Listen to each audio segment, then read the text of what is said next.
Hello दोस्तों, कैसे हैं आप सभी लोग। आई होप अच्छे होंगे। इलाहाबाद कैंपस कोचिंग के इस डिजिटल प्लेटफॉर्म पे आप सभी लोगों का बहुत बहुत स्वागत है। दोस्तों, जैसा कि हम लोग यूपीपीसीएस प्रारंभिक परीक्षा में जितने भी क्वेश्चंस पूछे गए हैं उसका एक विषयवार डिस्कस कर रहे हैं। जैसे कि आज हम लोगों ने यूपीपीसीएस प्रारंभिक परीक्षा 2023 में जितने भी भूगोल विषय से क्वेश्चन पूछे गए हैं उसके बारे में आज हम लोग डिस्कशन करेंगे। तो देर ना करते हुए हम लोग डिस्कशन करेंगे और जल्दी से जल्दी आप लोग जुड़ जाइए। और तो देर ना करते हुए हम लोग क्वेश्चन को देखेंगे। ये रहा आपका पहला क्वेश्चन स्क्रीन पे। अब इसमें दिया है which one of the following is the largest coal producing center of Ukraine। निम्न में से यूक्रेन का सबसे बड़ा कोयला उत्पादन केंद्र कौन सा है। तो देखिए कौन सा कोयला उत्पादन केंद्र होना चाहिए, तो इसका डोनोस्टोक है कोयला उत्पादन केंद्र। ध्यान रखिएगा, आप लोगों को याद होना चाहिए कि जो ये डोनोस्टोक है, डोनोस्टोक क्या है, यहां से 90% कोयले का उत्पादन होता है यूक्रेन में। कितना होता है? 90% कोयले का उत्पादन होता है। तो इसी श्रेणी में हम लोग अगला क्वेश्चन देखेंगे। अगला क्वेश्चन क्या कह रहा है आपको कि निम्नलिखित में से कौन सा कथन सत्य है। यहाँ पे पहला जो ऑप्शन दिया है, महासागरीय लवणता कर्क एवं मकर रेखाओं पर अधिकतम होती है। दूसरा ऑप्शन क्या कह रहा है, यदि सूर्य और पृथ्वी तथा चंद्रमा एक सीध में हो तो यह स्थिति लघु ज्वार की स्थिति होती है। तीसरा ऑप्शन क्या कह रहा था कि बेंगोला प्रशांत महासागर की एक ठंडी जलधारा है। फिर चौथा ऑप्शन क्या कह रहा है आपका, पृथ्वी पर प्रतिदिन ठीक 12 घंटे 30 मिनट के बाद ज्वार आता है। तो ध्यान रखिएगा, इन चारों ऑप्शन को देखते हुए इसका राइट ऑप्शन क्या है या राइट आंसर क्या होना चाहिए। ऑप्शन नंबर ए होगा। ऑप्शन नंबर ए किस प्रकार से होगा, तो ध्यान रखिएगा ऑप्शन नंबर ए।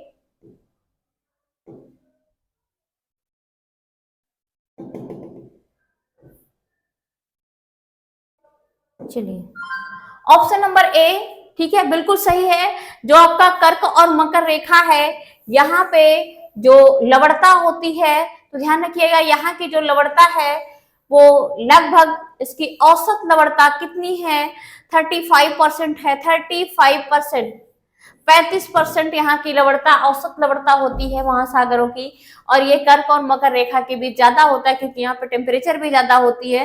ठीक है। और दूसरा क्वेश्चन क्या कह रहा है कि यदि सूर्य और पृथ्वी तथा चंद्रमा एक सीध में हो तो यह लघु ज्वार की स्थिति है। ध्यान रखिएगा, लघु ज्वार की स्थिति नहीं होगी बल्कि क्या होगा, दीर्घ ज्वार की स्थिति होती है। सूर्य चंद्रमा जब एक सीध रेखा में होते हैं।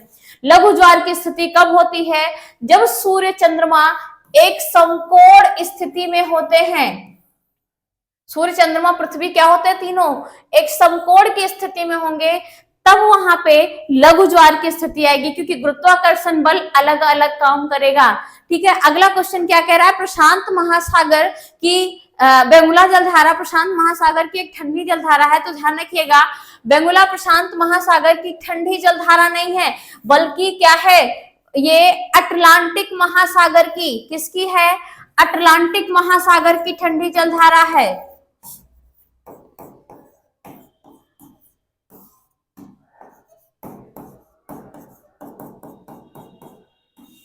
अटलांटिक महासागर की ठंडी जलधारा है। पृथ्वी पर प्रतिदिन ठीक 12 घंटे 30 मिनट बाद ज्वार आता है। ध्यान रखिएगा, 12 घंटे 30 मिनट बाद ज्वार नहीं आता है, 12 घंटे 56 मिनट बाद आता है। 12 घंटे 56 मिनट बाद ज्वार आता है प्रतिदिन।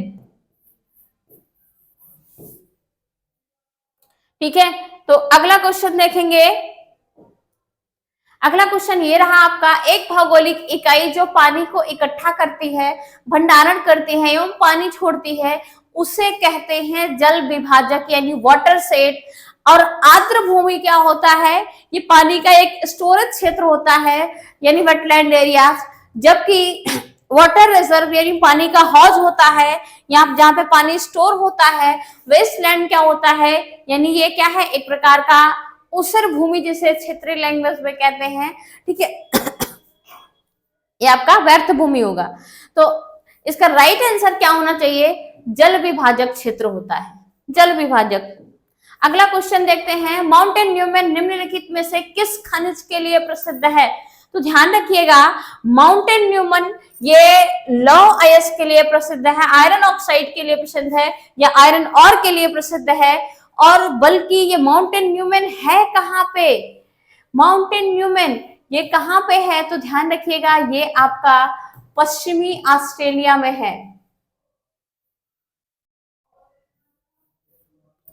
ये आपका कहां पे है, तो आपका पश्चिमी ऑस्ट्रेलिया में। माउंटेन न्यूमैन पर्वत कहां पे है, तो आपका पश्चिमी ऑस्ट्रेलिया में है। अगला क्वेश्चन देखेंगे, भारत के किस भाग में हांगुल नामक हिरन पाया जाता है।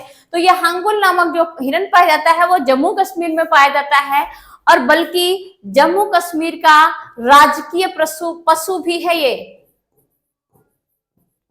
जम्मू कश्मीर का राजकीय पशु क्या है, हांगुल हिरन।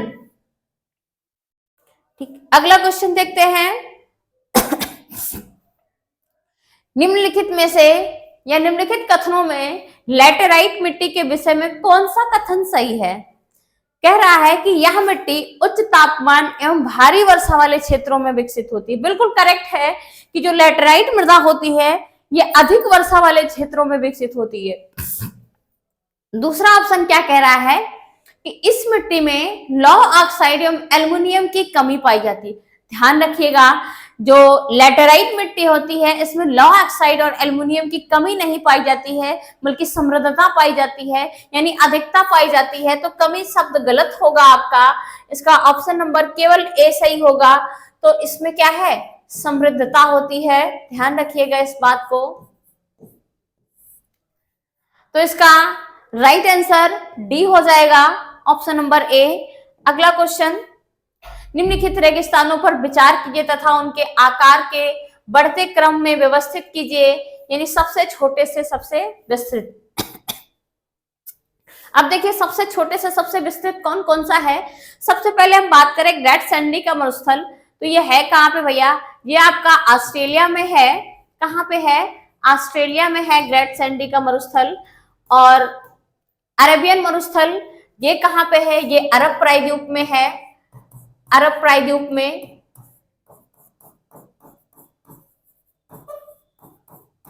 और सहारा का मरुस्थल ये है अफ्रीका में।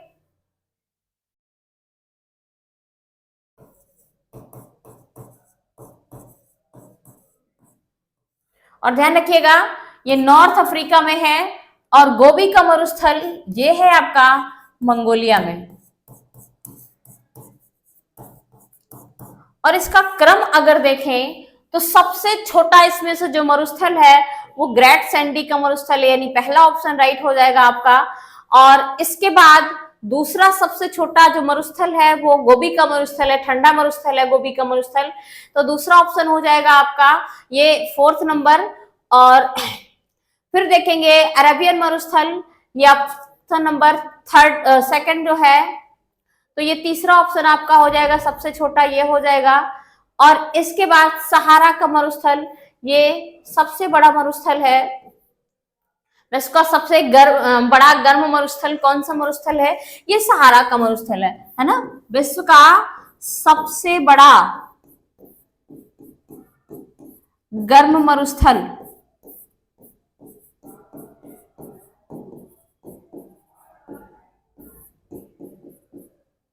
सहारा डेजर्ट है, सहारा मरुस्थल। तो विश्व का सबसे बड़ा गर्म मरुस्थल कौन सा है, सहारा मरुस्थल है। आप लोग क्वेश्चन में बताइएगा कि विश्व का सबसे बड़ा मानव ह्यूमन जहां पे निवास करता है या विश्व का सबसे जनसंख्या वाला मरुस्थल कौन सा है। तो आप लोग वो कमेंट करिएगा कि कौन सा विश्व का सबसे बड़ा जनसंख्या वाला मरुस्थल है। अगला क्वेश्चन देखते हैं हम लोग। अच्छा, इसका आंसर तो नहीं बताया। इसका आंसर क्या होना चाहिए? तो ध्यान रखिए ग्रेट सैंडी का मरुस्थल।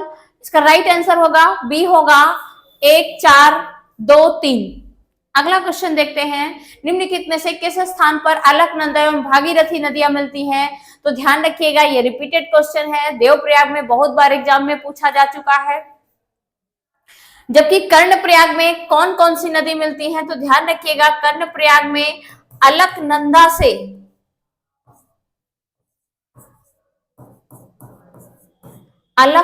से पिंडास नदी मिलती है। कौन सी रिवर मिलती है? पिंडास रिवर मिलती है। विष्णु प्रयाग में अलकनंदा से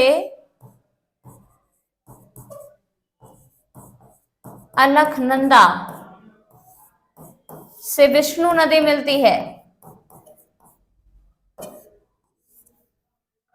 और रुद्रप्रयाग में अलकनंदा से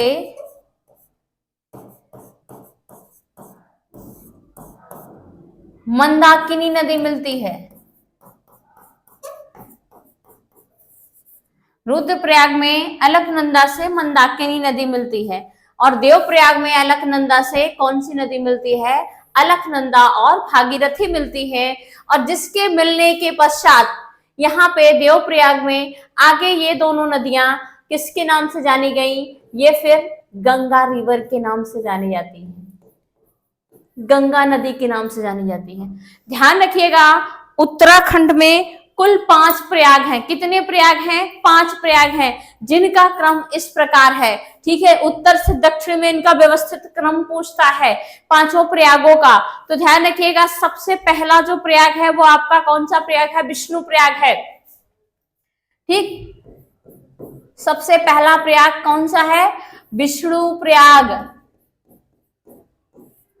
सबसे पहला प्रयाग कौन सा प्रयाग है? विष्णु प्रयाग है। इसके बाद आपका नंद प्रयाग है,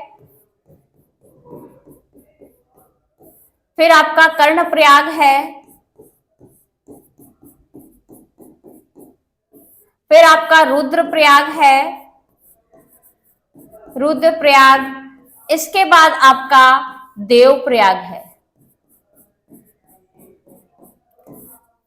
और आप लोग क्वेश्चन में कमेंट करके बताएंगे गंगा और यमुना नदियां कहां पे मिलती हैं? गंगा और यमुना नदियां कहां पे मिलती हैं? ठीक है, तो अगला क्वेश्चन हम लोग देखते हैं, समुद्री शैवाल किसके महत्वपूर्ण स्रोत हैं? तो ध्यान रखिएगा समुद्री शैवाल ये आयोडीन के महत्वपूर्ण स्रोत होते हैं। इसके अलावा समुद्री शैवाल में क्या क्या चीजें पाई जाती हैं? तो ध्यान रखिएगा इसके अलावा ये विटामिन भी पाई जाती है, विटामिन, और इसमें अधिकतम मात्रा में ऑक्सीजन भी पाया जाता है, और इसमें क्या पाया जाता है? फाइबर भी पाया जाता है। इसीलिए जापान जैसे देशों में जो हमारा समुद्री शैवाल है उसे सैलेड के रूप में प्रयोग किया जाता है। अगला क्वेश्चन देखेंगे, एल नीनो के संदर्भ में निम्नलिखित कथनों में से कौन सा कथन सही है? एल नीनो के संदर्भ में निम्नलिखित में से कौन सा कथन सही है? देखिए दे रहा है कि एल नीनो में पूर्वी प्रशांत क्षेत्र में पेरू के तट पर गर्म धाराओं का प्रकट होना। बिल्कुल सही है, एल नीनो का प्रभाव कहां से होता है? ये पूर्वी प्रशांत महासागर में, है ना। गर्म धाराओं, ये जो पेरू का तट है वहां से दक्षिण अमेरिका के पेरू के तट से ये प्रकट होती है। दूसरा ऑप्शन क्या कह रहा है? यह गर्म धारा पेरू के तट पर पानी के तापमान को 10 डिग्री तक बढ़ा देती है, जिससे समुद्र में प्लैंकटन की मात्रा में वृद्धि होती है। देखिए तापमान को भी बढ़ाती है, यहाँ के वाष्पन को भी बढ़ाती है, वाष्पीकृत को भी बढ़ाती है, और जो प्लैंकटन की मात्रा में वृद्धि नहीं होती बल्कि कमी होती है। इसके प्रभाव से जितने भी प्लैंकटन छोटे छोटे समुद्री जीव होते हैं वो मर जाते हैं। ठीक है, तो वृद्धि नहीं बल्कि कमी होती है। तो इसका राइट आंसर क्या होगा? ओनली 1 होगा, ऑप्शन नंबर बी होगा। ठीक, अगला क्वेश्चन देखेंगे हम लोग, शिवाना समुद्र एवं कल्पक्कम क्रमशः किसके लिए महत्वपूर्ण है? ध्यान रखिएगा शिवाना समुद्र या शिव समुद्रम जलप्रपात, जिसे बोलते हैं शिव समुद्रम जलप्रपात, कर्नाटक में है। तो शिव समुद्रम जलप्रपात किसके लिए प्रसिद्ध है? ये जल शक्ति के लिए प्रसिद्ध है। और कल्पक्कम क्या है? ये नाभिकीय यानी न्यूक्लियर के लिए फेमस है। कल्पक्कम आपका तमिलनाडु में है। कहां पे है ये? तमिलनाडु में। जबकि शिवाना समुद्र ये कहां पे है? तो ये कर्नाटक में है, कर्नाटक में। अगला क्वेश्चन देखते हैं, तो इसका राइट आंसर क्या हो जाएगा? ए ऑप्शन नंबर हो जाएगा। अगला क्वेश्चन देखते हैं, दक्षिण पश्चिम मानसून मौसम के दौरान, इसमें पूछ रहा है दो नीचे कथन है जिनमें एक को अभिकथन ए और दूसरे को कारण आर कहा गया है। अभिकथन ए क्या कह रहा है? ध्यान दीजिएगा, अभिकथन जो ए कह रहा है वो कह रहा है दक्षिण पश्चिम मानसून मौसम के दौरान तमिलनाडु तट शुष्क रहता है। ठीक, फिर दूसरा क्या कह रहा है? कारण क्या कह रहा है? रीजन क्या बता रहा है कि तमिलनाडु तट पर या तमिलनाडु तट बंगाल की खाड़ी शाखा के 13 समानांतर स्थित है। यानी जो तमिलनाडु है बंगाल की खाड़ी की शाखा के समानांतर स्थित है और दक्षिण पश्चिम मानसून की अरब शाखा या अरब सागर पश्चिमी सागर के वृष्टि क्षेत्र में स्थित है। ये बिल्कुल करेक्ट आंसर है। दोनों ए और आर दोनों सत्य है। आर ए की सही व्याख्या करता है। तो इसका राइट आंसर क्या हो जाएगा? राइट आंसर इसका ए हो जाएगा। अगला क्वेश्चन देखेंगे हम लोग, दक्षिणी गोलार्ध में हवा बाईं ओर विक्षेपित होने का कारण क्या है? जो आपका कह रहा है कि जो एक दक्षिणी गोलार्ध है, ये रहा आपका 0 डिग्री और ये दक्षिणी गोलार्ध या उत्तरी गोलार्ध, तो यहां पे हवा क्या होती है? अपने से बाईं ओर, है ना, विक्षेपित हो जाती। किसके कारण? कोरियोलिस बल के कारण। ये किसने बताया था? जीजी कोरियोलिस ने बताया था। किसने बताया था बच्चों? तो जीजी कोरियोलिस ने बताया था। तो जीजी कोरियोलिस ने सबसे पहले ये बताया था कि गुरुत्वाकर्षण बल के कारण या कोरियोलिस बल के कारण क्या होता है कि जो दक्षिणी गोलार्ध में हवाएं होती हैं वो अपने बाईं ओर मुड़ जाती हैं, जबकि उत्तरी गोलार्ध में हवाएं अपनी दाहिने ओर मुड़ जाती हैं। इसीलिए जो हवा होती है वो उत्तरी गोलार्ध में, इसका अगर डायरेक्शन देखा जाए तो दक्षिण पश्चिम से उत्तर पूरब की ओर हो जाता है, जबकि दक्षिणी गोलार्ध में हवाओं का जो डायरेक्शन होता है वो उत्तर पूरब से दक्षिण पश्चिम हो जाता है। उत्तर पूरब से दक्षिण पश्चिम हो जाता है। तो अगला आंसर देखिए, अगला क्वेश्चन देखेंगे हम लोग, खनिज संपदा के संदर्भ में निम्नलिखित में से कौन सा सही है? जम्मू कश्मीर के रियासी जिले में लिथियम के अनुमानित संपदा भंडार मिले हैं। ध्यान रखिएगा, लिथियम के अनुमानित संपदा भंडार मिले हैं कहां? किसमें? जम्मू कश्मीर में। ठीक, बिल्कुल सही आंसर है। भारत अनेक खनिजों तथा लिथियम, निकेल और कोबाल्ट के लिए आयात पर निर्भर है। तो इसका दोनों आंसर सही होगा। भारत जो है इनमें स्टोरेज नहीं है, ये क्या है? दोनों पे ही निर्भर है। तो इसका राइट आंसर क्या होगा? डी ऑप्शन होगा, बोथ 1 and 2। अगला क्वेश्चन देखेंगे, निम्नलिखित में से कौन सा यानी सहायक नदी और उसकी सहायक नदियां सुमेलित नहीं है? तो ध्यान रखिएगा, मालप्रभा ये कृष्णा की सहायक नदी है, बिल्कुल करेक्ट है। हेमावती कावेरी की सहायक नदी है, ये भी सही है। मंजरा गोदावरी की सहायक नदी है, यह भी करेक्ट है आपका। जबकि प्राणहिता महानदी की नहीं बल्कि प्राणहिता किसकी सहायक नदी है? तो प्राणहिता भी किसकी है? गोदावरी की सहायक नदी है। प्राणहिता गोदावरी की सहायक नदी है। तो इसलिए ये ऑप्शन नंबर डी राइट होगा। अगला क्वेश्चन देखते हैं, भारत की प्रमुख नदियां एवं उनके उद्गम स्थल को सही से सुमेलित करना है। रिवर्स है और उसके जो है वर्जिन प्लेस है। अब कौन कौन से इसके वर्जिन प्लेस है, कौन कौन सा है? तो ध्यान रखिएगा, यमुना नदी का उद्गम स्थल क्या है? यमुनोत्री ग्लेशियर। और जबकि कृष्णा नदी का उद्गम स्थल ये महाबलेश्वर जो कि महाराष्ट्र में है। और गोदावरी नदी का उद्गम स्थल महाराष्ट्र में ही नासिक है। नासिक में एक पहाड़ी है त्र्यंबकेश्वर। त्र्यंबकेश्वर।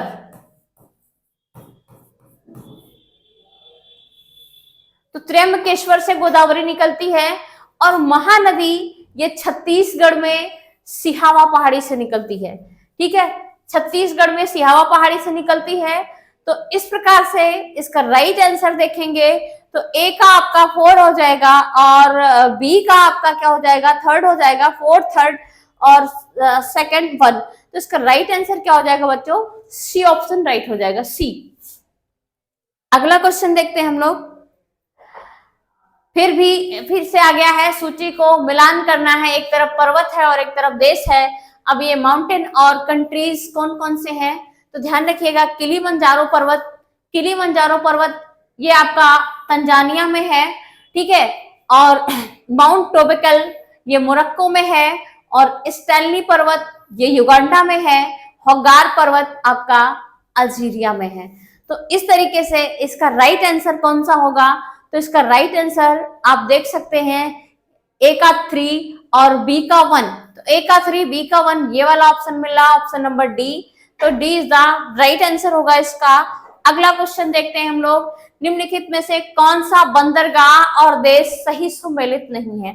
ये क्वेश्चन ध्यान रखिएगा, यूपीपीसीएस 2023 में, इसके अलावा आरओ के एग्जाम में भी पूछा गया है। तो ये 2-3 एग्जामों में ऐसे क्वेश्चन आए हुए हैं। तो दे रहा है इकारगा पोर्ट, इकारगा बंदरगाह कहाँ पे है? चीन में दे रखा है। और जकार्ता इंडोनेशिया में है। और मोंटेविडियो उरुग्वे में है, इसकी राजधानी भी है मोंटेविडियो। रॉटरडम नीदरलैंड में है। तो ध्यान रखिएगा सभी आंसर राइट है। जो इकारगा बंदरगाह है ये चीन में नहीं है, बल्कि कहाँ पे है? ये रूस में है। ध्यान रखिएगा, इकारगा बंदरगाह कहाँ का है? ये रूस का है। तो ए वाला ऑप्शन सुमेलित नहीं है, बाकी सभी ऑप्शन क्या है? आपके सुमेलित हैं। तो ये सभी करेक्ट होंगे और ये वाला आपका इनकरेक्ट है, तो इसलिए यही वाला आंसर राइट होगा। अगला क्वेश्चन देखते हैं। निम्न में से कौन सा झील और देश सही सुमेलित है? तो कौन कौन सी झील और देश सही सुमेलित है इसके बारे में देखिए। तो दिया है मराकाइबो झील वेनेजुएला, बिल्कुल करेक्ट है। और मिशिगन यूएसए में है पूरी तरीके से, ये महान झील की है। और महान झीलों में सभी झीलें यूएसए और कनाडा के बॉर्डर पे हैं, जबकि मिशिगन झील संयुक्त राज्य अमेरिका में है। ओनेगा झील कनाडा में नहीं बल्कि रूस में है। ध्यान रखिएगा, ओनेगा झील रूस में है। बैकाल झील रूस में है। और ये विश्व की सबसे गहरी झील मानी जाती है। कैसी मानी जाती है? सबसे गहरी झील है बैकाल झील। विश्व की सबसे गहरी झील कौन सी झील है? बैकाल झील। तो इसका राइट आंसर कौन सा होगा? सी ऑप्शन राइट होगा। ओनेगा है ना, कनाडा नहीं बल्कि कहां पे है? ये आपका रशिया में है। अगला क्वेश्चन देखते हैं। चलिए, अच्छा ये क्वेश्चन तो ध्यान रखिएगा दोस्तों, ये थे हमारे कुछ क्वेश्चंस और उसके आंसर। अगर आप लोगों को अच्छा लगे तो आप लोग प्लीज लाइक करिएगा, कमेंट करिएगा, ज्यादा से ज्यादा जुड़ने की कोशिश करिएगा। इसी तरीके से आप लोगों को पर डे वीडियो मिलते रहेंगे। Thank you class.